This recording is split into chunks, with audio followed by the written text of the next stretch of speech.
This video is on why overall the ability to repeat the experiments in relation to plants have failed. Baxter stresses the need for spontaneity. Why? Because Cleve Baxter found in his research there was a need for clear intention. As he puts, if you merely pretended, you would not cause a reaction. The plants seemed to know when you didn't mean it. They appeared to pick up the difference between your pretense and your true intent.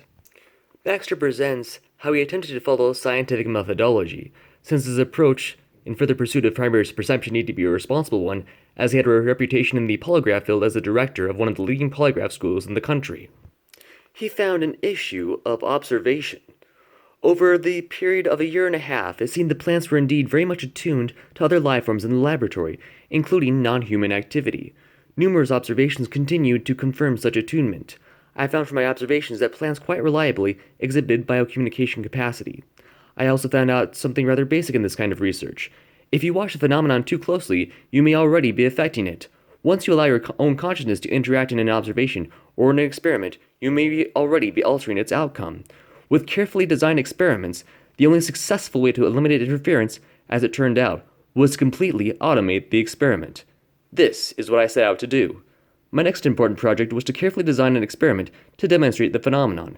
If successful, I would make every effort to cause the experiment to be published in a science-oriented journal. He experimented on a variety of things, from plants to eggs to bacteria, as well as animal and human cells. Likewise, he faced prejudice in regards to failures to replicate and those being capitulated as means of saying, well, it's bullshit. For example, the AAS Symposium presentations by John Kometz, I hope I'm saying that right, and Arthur Gaslit, I'm saying that wrong too, revealed problems in their approach. They made it obvious they were not following proper automation procedures. The plants were in a holding room 7 days in advance of their intended use. They then bathed the leaves with distilled water. Any kind of experiment or contact with the plants prior to the actual experimental usage can compromise the experiment by allowing prior attunement between plant and the researcher rather than the more subtle stimulus provided by the death of the brine shrimp. John Kometz had visited my New York City lab in October 1973 and had ample opportunity to personally observe spontaneous events of biocommunication. Upon his return to San Antonio, rather than work out the problems involved in total automation and to eliminate human consciousness from his attempted replication of the plant and brine ship experiment, it appears that he found information concerning this then current failure in demand. He was invited as a participant in the 1975 AAS Symposium mentioned earlier. Rather than constructively pursuing biocommunication research, which I believe was the original function of the Science Unlimited Research Foundation, Kometz apparently chose to capitalize on his failure to replicate. My most important advice to those wishing to experience similar observations of my work stresses the need for spontaneity. By utilizing appropriate recording instrumentation and establishing an audio or video playback procedure, time coordinated with chart recordings, success can be achieved. To assure spontaneity, it is imperative that the researcher not focus on the recordings in real time. During these past years, dozens of scientists have been able to study the correlation between spontaneous events occurring in the immediate environment and the tracings produced by the living material being monitored. The suggested biocommunication capacity has been hard to miss.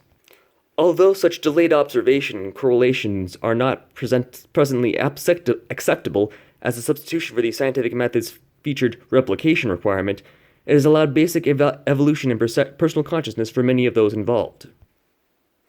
After numerous attempts to design a repeatable experiment, the weakness of such a traditional approach has become increasingly evident. Because such biocommunication phenomena may well be a promising component of consciousness research, their potential importance is apparent. If such phenomena require spontaneity, a basic conflict exists as related to the accumulation of traditional scientific data requiring repetition of the same event. Also unique yet important when researching consciousness is a possible contamination of the experiment results by the conscious intent of the researcher being communicated to the biological material being tested. Much of my research suggests this to be a strong possibility. In examining the requirements outlined by the current version of the scientific method, it occurs to me that another requirement appears quite consistently ignored by many respectable scientists. This relates to the prescribed insatiable curiosity of the researcher to pursue mysterious occurrences to some degree of finality. I have worked with biocommunication occurrences still termed by the traditional scientists as being mysterious for the past 34 years. During this period, many protectors of the current body of scientific knowledge have chosen to ignore hundreds of high-quality spontaneous biocommunication observations because no single event can be made to occur repeatedly in order to collect significant data. If we are to make progress in consciousness research, it would seem that an appropriate modification of the repeatability requirement might be a fair exchange for leaders in the involved scientific disciplines to adhere to all the aspects of the scientific method. To accomplish this would require devoting time and effort towards resolving this lingering biocommunication quote-unquote mystery. Having passed my 76th birthday, my only remaining contributions will involve maintaining my laboratory and my nonprofit research foundation, publishing an in-progress book, telling others how to easily observe primary perception phenomena, and allowing others to further address this issue of repeatability, the stumbling block of a scientific revolution in consciousness.